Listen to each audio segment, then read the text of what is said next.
Despite Lagos no longer being the capital of Nigeria, it retains its importance as a center of trade and commerce. As we speak, the city of Lagos remains the main financial center of West Africa. No wonder we talk about Lagos every week on the City of Lagos TV show. Thanks for joining us.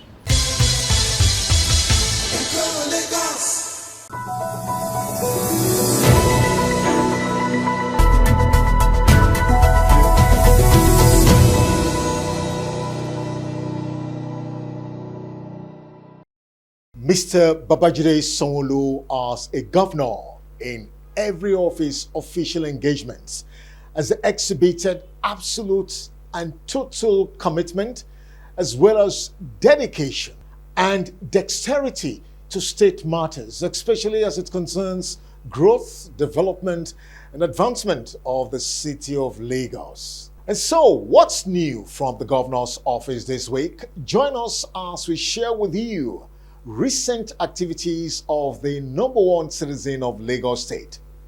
You're welcome.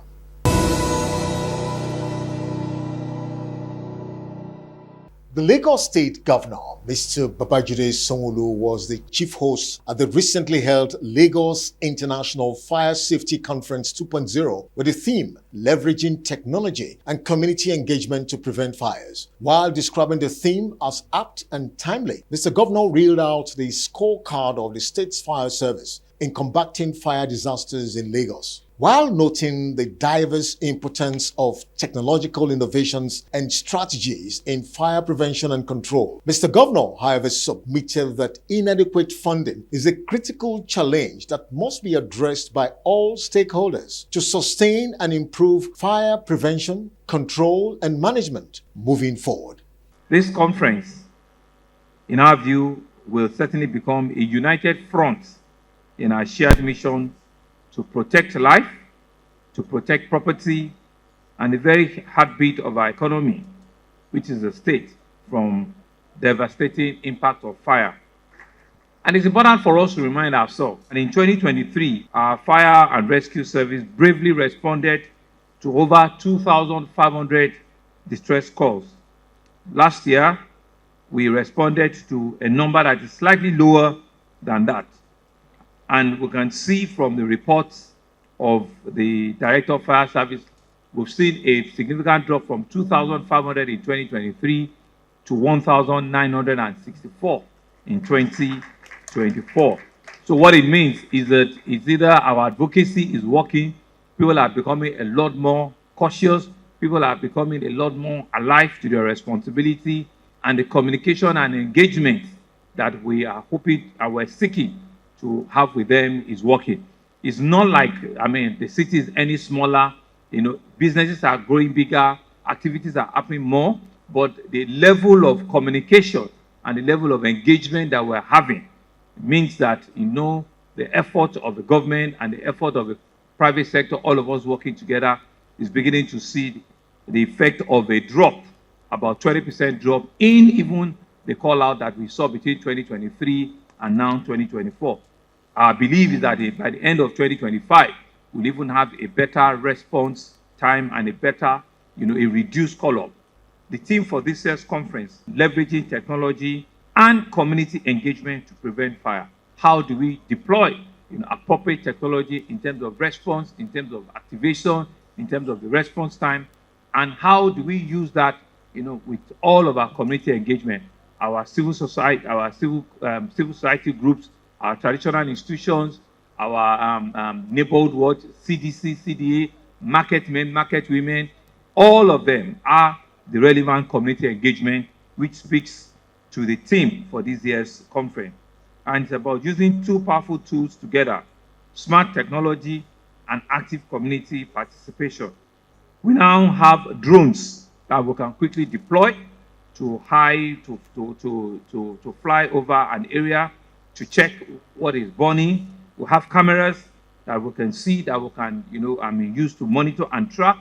We have smoke detectors, alarms, almost in all facilities and institutions of government. We're also using real-time information so that firefighters know exactly where to go, what to do, and every moment of their call. These tools, we believe, will help save life, save time, and ensure that we have a very robust, well-to-go fire service men and women. I'm very impressed with the women that I've also seen this morning. This conference, in our view, will certainly become a united front in our shared mission to protect life, to protect property, and the very heartbeat of our economy, which is the state, from devastating impact of fire. The Lagos State Governor, Mr. Babajide Sanwo-olu, was a special guest of honor at the Stakeholders Platform, which focused on Nigeria's land titling registration and documentation program, proudly organized by the Federal Ministry of Housing and Urban Development in collaboration with the Lagos State Government. In his speech, Mr. Governor raised key fundamental issues of critical concern bordering on land documentation and accurate data management. He equally used the opportunity to reel out the various strategic innovative efforts and measures the Lagos State Government has taken to address challenges of land titling, registration, and documentation. We're here to host a very critical gathering, the Nigerian Land Titling, Registration, and Documentation Program. We see this as a strategic platform which is meant to address one of the most significant developmental challenges facing not just our state, but our entire country. As noted by the Honourable Minister, this gap has long constrained economic growth, and it has deepened poverty. It has hindered effective planning at all levels. All of the, great goodwill messages is the same thing from all of the commissioners. All of us have seen that there is a need, for each and every one of us to come together and let us be able to solve this. Many communities operate informally. They are unable to access credits, insurance, and even basic government services simply because their land ownership are completely undocumented. NDLIS, we believe, is a seamless process that will empower all of our citizens and to build public trust. In this new era, a titled plot of land is more than a document. It becomes a key to opportunity. It can't serve as collateral for credit. CBN is well seated here. They know what we're talking about. They're the ones that will help us ensure that all of those documentations that will go to all of our financial institutions are relaxed on. It will serve as collateral for credit. It will encourage investment. It will unlock all of the potentials, and it will transform confidence. At the same time, government gains accurate data for planning on infrastructure. It will help us in our data for housing, for school and other social services. And we believe that this will help to reduce poverty and reduce conflicts, which are some of the major problems that we also have in our country. And so for us in Lagos, the goals strongly aligns with our own vision on urban planning that we have set out for ourselves, an agenda that we believe will secure land titling and make it more legal, create a more legal document. They had a foundation, in our view, of economic development. It will create a social stability, and it will also help us reduce the housing deficiencies that we have. That is why we took the lead in land reform. We adopt what we call the Electronic Document Management System way back in 2013. We launched Electronic Certificate of Occupancy, ECO4, way back in 2014. And we're deploying automated land administration as recent as 2023. Today's event, therefore, for us, marks a convergence of policy and practice, not just we mounting it, but we implementing it.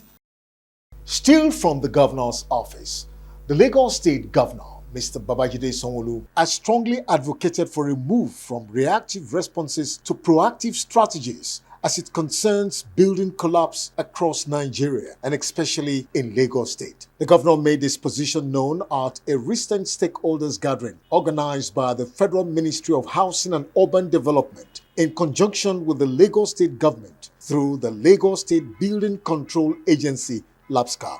Mr. Governor further used the occasion to call for stricter adherence to building codes and regulations to further address incessant building collapse across the country, with specific reference to Lagos State. The need for stricter adherence to building codes and regulations. We believe this speaks directly to one of the most persistent challenges that is facing urban development in our nation and in most parts of the world. Every building collapse reminds us of a painful way that the tragic consequences could have been avoided. Negligence, corruption, regulation failure are some of the things that we see.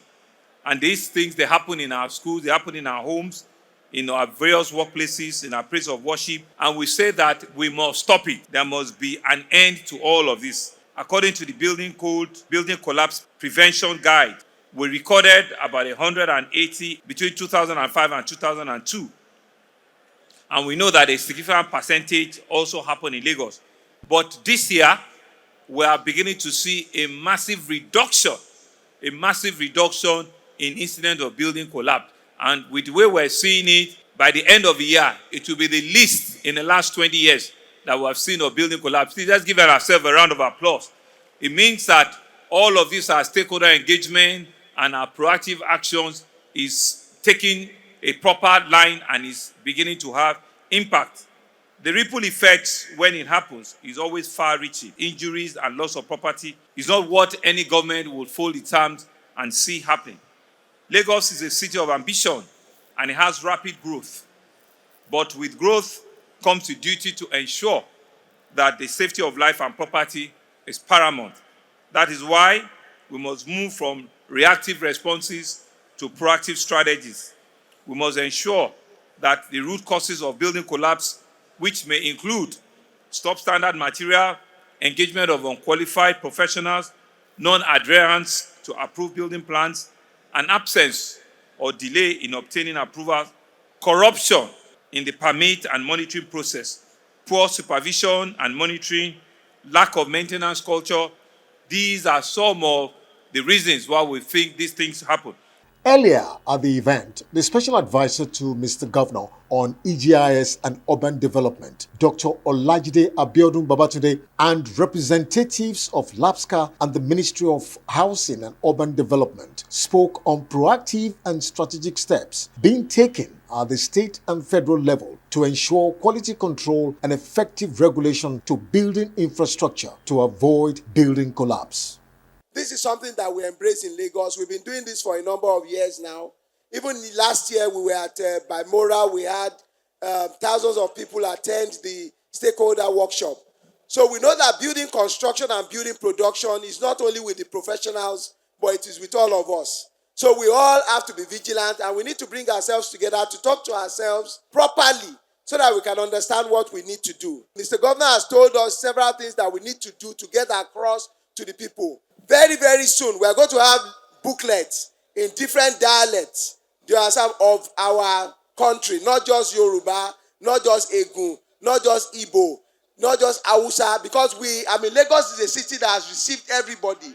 We will have this, and we are going to send it round to everybody so that you can understand exactly what your role is in building production, building control, and prevention of collapse across the country. This year alone, we have recorded in the last 20 years in terms of building collapse. If we continue this till the end of the year, the number of buildings that have fallen in the last 20 years will be fewest in this year. A resilient Lagos. It is very important for us. And we believe that we will get to a point where there will be absolutely no building collapse in Lagos. And that way we can say that we have eradicated the shock of building collapse from Lagos State. This workshop is more than just an event. It is part of an urgent and ongoing national conversation about the safety, resilience, and sustainability of our built environment. Your Excellency, the safety and stability of our buildings is not just a technical and professional matter. It is fundamentally about human life, dignity, and national development. Every building collapse is a tragedy, not just because of the life lost, but also because of the broken trust between government, professionals, and citizens.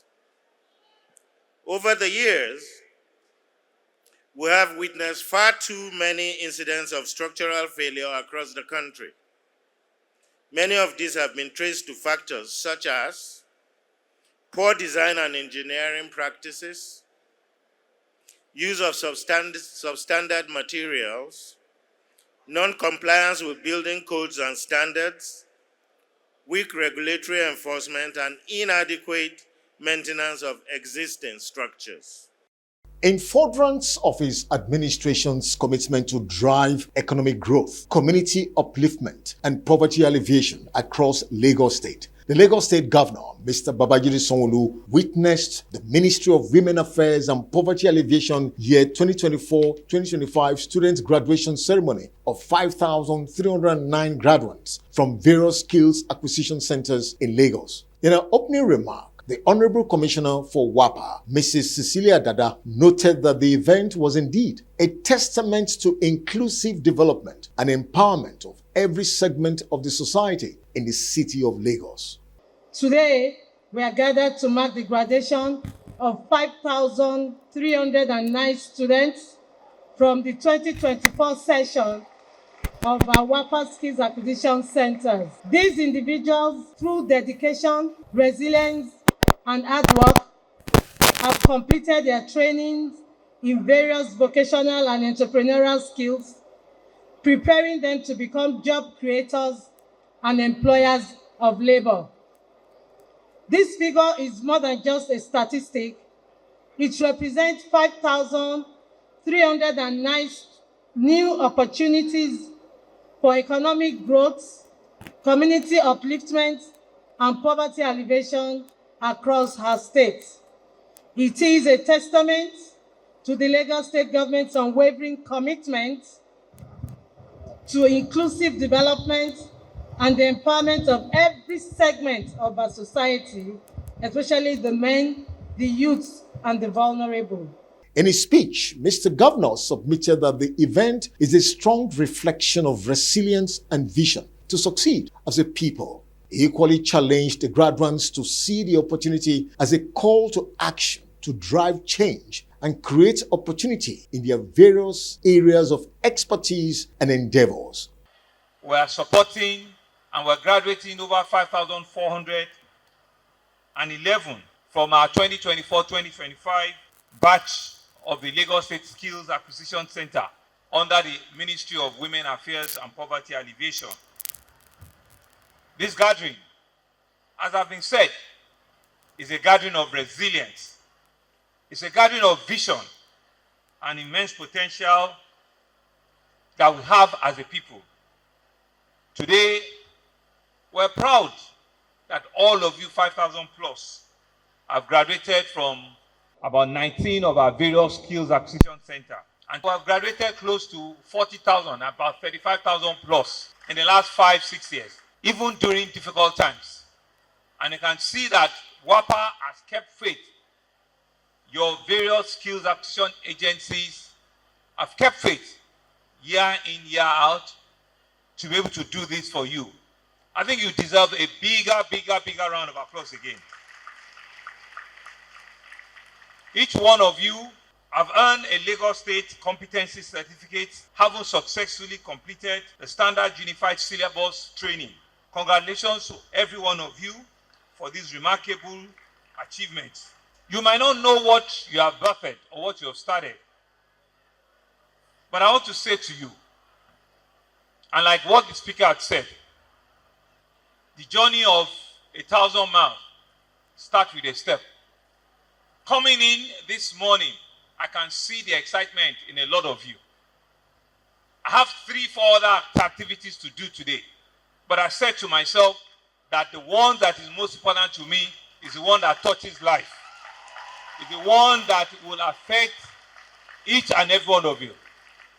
It is not just the number of schools or hospitals, but because it gives me an opportunity to see all of you this morning and be able to encourage you. And that's why I've decided that this is the most important place for me to be today. To add on to that, Madam First Lady also wants to come and encourage you Our other colleagues are on their way to Ekwe. It's not every day that you have the opportunity to sit and you speak to over 5,000 young Lagosians that want to start a means of life. It's not every day. I might have this opportunity to speak at commissioning events, at other speaking engagements, but it's not every day you have the opportunity to speak to over 5,000 of you. And that's why I want you to see this event not just as a merrymaking. It's a call to action for you. It's an opportunity for you to live here today to say to yourself that I want to become something in life. It is for you to look at where you are coming from. Like the lady that came out, that she left the same way you are 2 years ago. No money to send to university, no father, but she took it upon herself. She came for the course, she learned a trade. Now today she's an employer of labor. Governor Babajide Sanwo-olu recently had a thought-provoking session with the outgoing fellows of the Lateef Jakonde Leadership Academy, where he gave a compelling and inspiring leadership motivational talk to the second cohort of the academy. The summary of his chat with them is to prepare for greater challenges and endeavor to prove themselves as future leaders, both in the public and private sector, as well as the global center stage. You have what it takes. You have the capacity to be able to shine some of these histories that we believe that have been said by the likes of Lateef Jakonde. And we're very intentional by ensuring that we kept this academy to reflect Nigeria, to reflect diversity, to reflect equality, equity, and everything that we're doing. We usually, ensure that it's not a class that is too large, 30, within the same age bracket, fully residential, and ensuring that we have a balance within the male and female gender. It speaks to every part of the country with a little bias for Lagosians, but we also ensure that every part of the country, has a seat, in the room. But more importantly, is to be able to tell the Nigerian story. Leadership, so using Jakonde, Leadership Academy, and also to be able to take this story internationally. To be able to learn from the best in environment, cultures, and institutions where we can put you, toe to toe with any other, class of leadership, future leadership that we might fit anywhere in the world.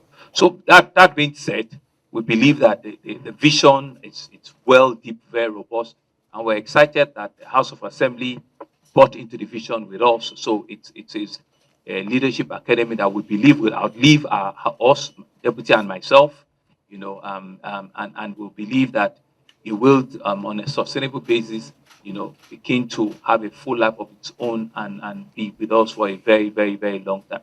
Now that it has all of the legal backing, so what it means is that, subsequent government, also have a reason to ensure that this idea, this initiative, does not die.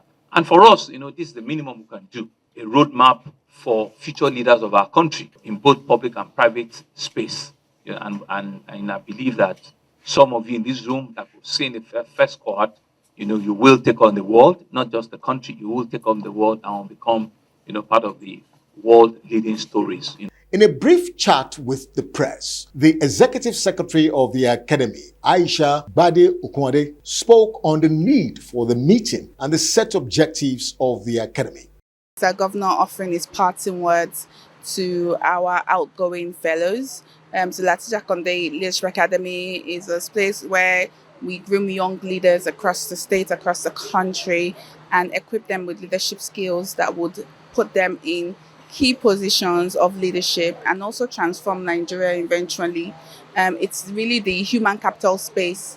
That Jakonde Leadership Academy is a human capital space for young people in the state, in the country. So what we do is we build on the human capital of young people. We allow them to see their potential, and we like it promising. We know that Nigeria is filled with a lot of young people that have several promising talents and future, and what we do is we want to tap that and bring it to the forefront, and also then equip them with the skills that will allow them to be able to transform whatever environment they find themselves. So we do that through an intensive curriculum, and they're incubated for at least 1 year. That's one of our programs. So we have several things that we're doing, but that's our flagship fellowship. So we incubate them for at least 1 year, and they live together. We accommodate them, and then we just transform them. Some of the outgoing fellows also share their thoughts and experience. My academic experience over the last 1 year has been phenomenal.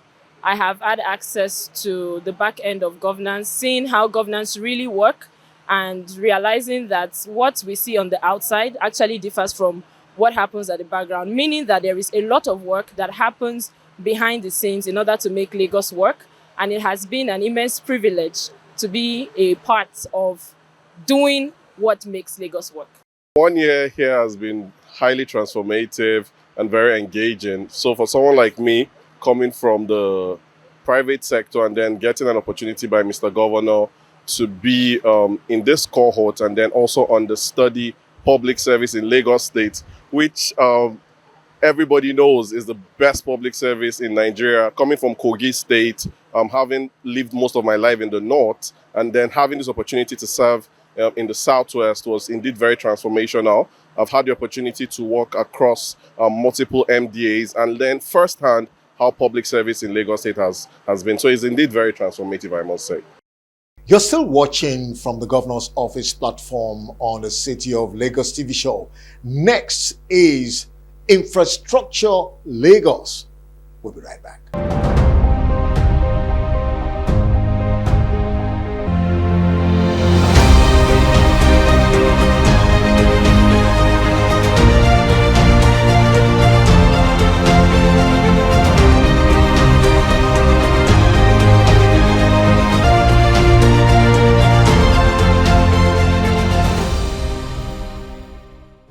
On Infrastructure Lagos today, we bring you a significant milestone of infrastructural development in Badagry local government area.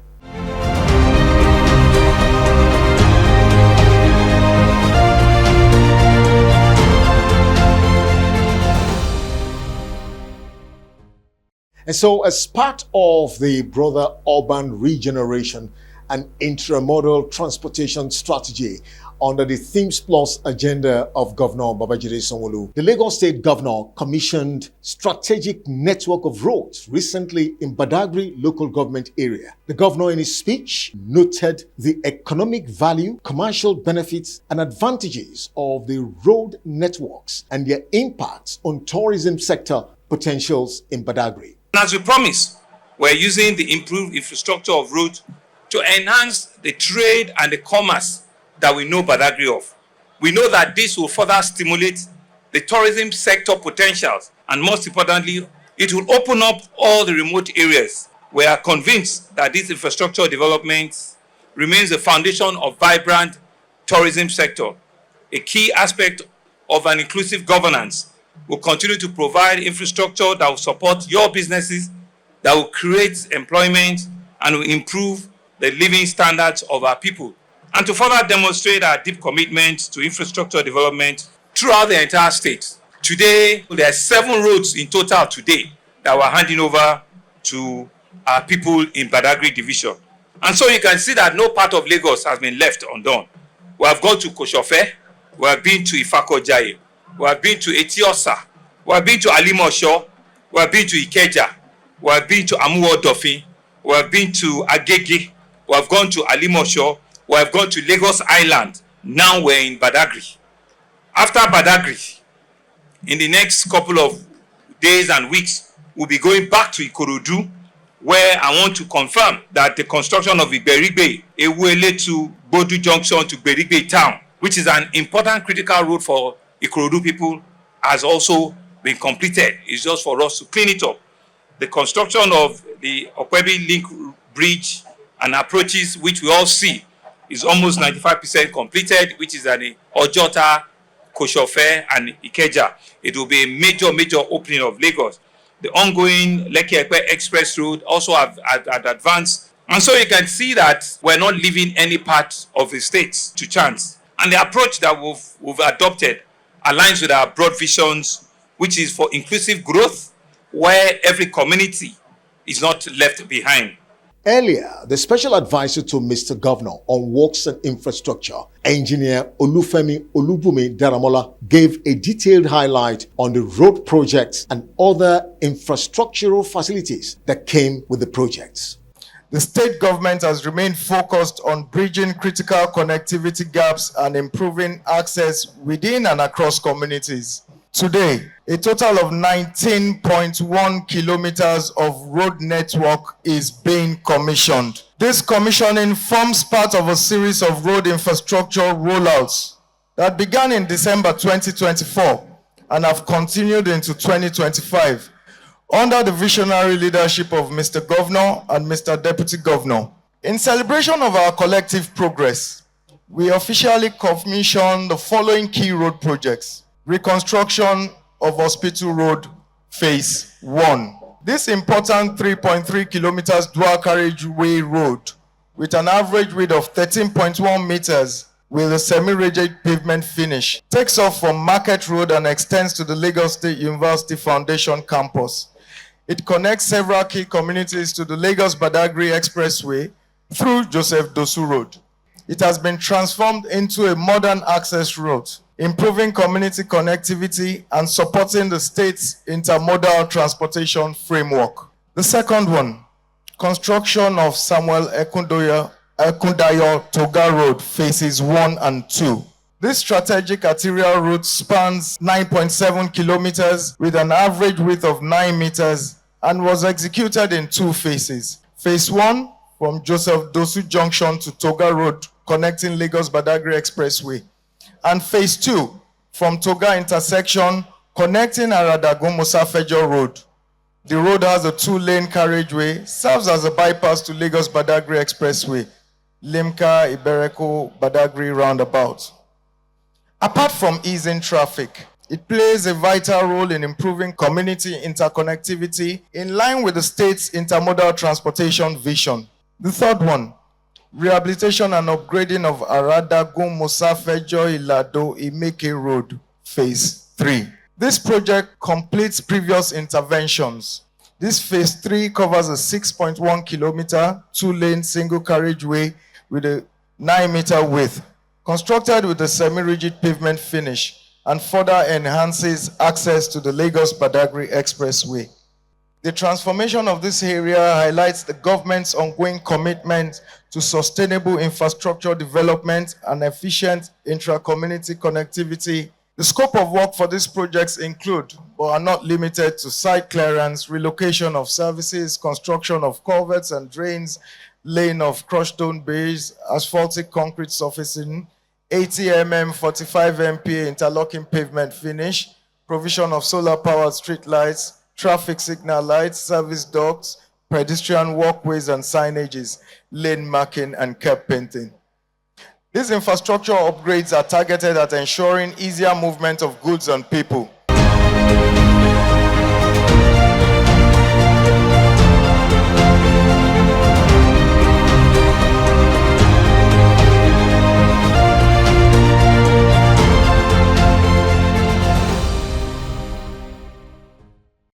And that's the picture from the governor's office platform this week on the City of Lagos TV show on TV Nigeria.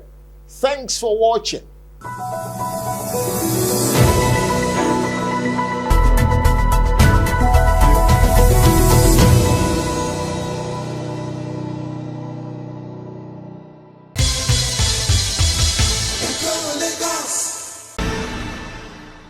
Hello, Lagosians.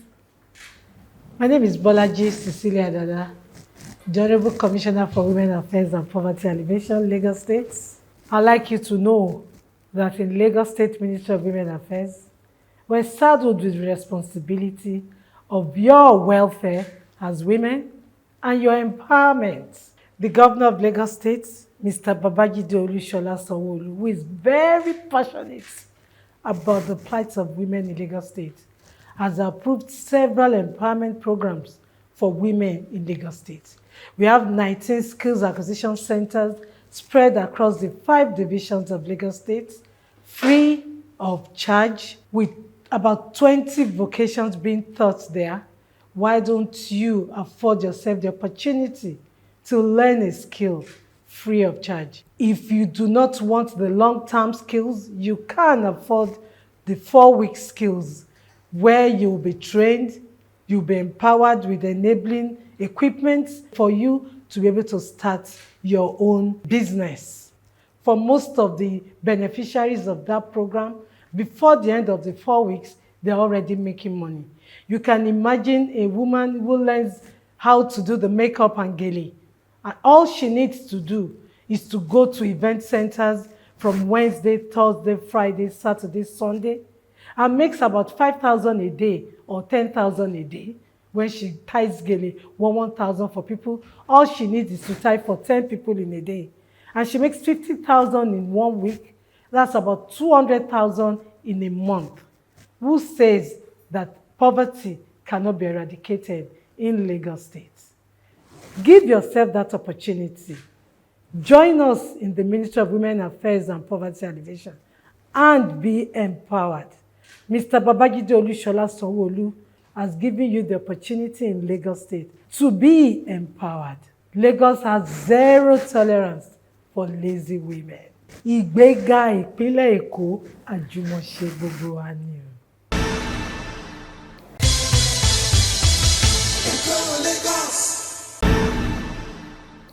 Good day, Lagosians. My name is Mr. Abayomi Oluyomi. I am the Honorable Commissioner for Finance in Lagos State. I stand here today to give you the assurance that we will manage judiciously your taxes, your revenues that you have been paying. We will manage it transparently and professionally so as to earn your trust, to give you the assurance that the dividends of democracy that you so much desire, it will be provided for you in transportation, in health, in waterways, in education. We also want you to partner with us in this journey by paying your taxes regularly, by obeying the laws of the land. And of course, for our international partners, World Bank, African Development Bank, Melinda Gates Foundation, different multilateral agencies, Lagos State is a place to be. Lagos State is open for business. We'll continue to provide the necessary security to attract investors for the state to develop. Working with Mr. Babajide Olushola Sanwo-olu, that Lagos, your Lagos, will continue to develop. At the end of the day, our children that are unborn, they will come to know that Lagos is working. Ìgbéga ìpínlẹ̀ Èkó àjùmọ̀ṣe gbogbo wa ni o.